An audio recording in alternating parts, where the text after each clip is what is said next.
രാവിലെ എനിക്കിഷ്ടമില്ലാത്ത ബ്രേക്ക്ഫാസ്റ്റ് ആണെന്നുണ്ടെങ്കിൽ സ്ഥിരമായിട്ട് ഞാൻ ഉണ്ടാക്കുന്ന ഒരു ഐറ്റമാണ് ഈ ബ്രെഡ് ഓംലെറ്റ്. ഇതാവുമ്പോൾ കഴിക്കാനും നല്ല ടേസ്റ്റിയാണ്, ഹെൽത്തിയുമാണ്, പിന്നെ അത്യാവശ്യം നല്ല ഫില്ലിങ്ങുമാണ്. അപ്പോൾ അതുകൊണ്ട് തന്നെ അധിക ദിവസം ഉണ്ടാക്കാറുണ്ട്.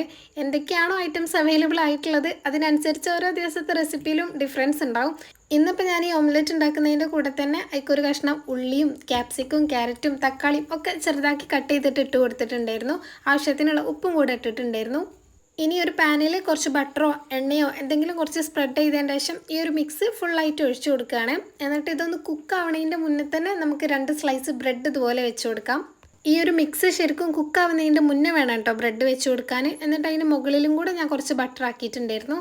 ഇനി ആ ഒരു സൈഡ് കുക്കായി കഴിഞ്ഞിട്ട് ഇത് മറിച്ചിട്ടതിന് ശേഷം 2 സൈഡിലും ഉള്ളതും കൂടെ സെൻറ്റർക്ക് മടക്കി കൊടുക്കുകയാണ് ചെയ്യണത്. ഇനി കുറച്ചും കൂടെ ടേസ്റ്റി ആയിക്കോട്ടെ എന്ന് വിചാരിച്ചിട്ട് ഞാൻ ഒരു ചെറിയ കഷ്ണം ചീസ് സ്ലൈസും കൂടെ വെച്ചിട്ടുണ്ടായിരുന്നു. ഇനി ആ ഒരു സൈഡ് ബ്രെഡും കൂടെ മറിച്ചിട്ട് കൊടുത്താൽ സംഭവം റെഡി ആയിട്ടുണ്ട്. പിന്നെ 2 സൈഡും വേണമെങ്കിൽ നല്ലോണം ഒന്ന് മൊരിയിച്ചെടുക്കാം. പിന്നെ ഇത്രയും ഉണ്ടാക്കിയ സ്ഥിതിക്ക് ഇനി ഒരു കപ്പ് കോഫി ആയിട്ട് കുറക്കണ്ടല്ലോ എന്ന് വിചാരിച്ചിട്ട് ഞാൻ ഒരു കപ്പ് ബ്ലാക്ക് കോഫിയും കൂടെ ഉണ്ടാക്കുന്നുണ്ട്.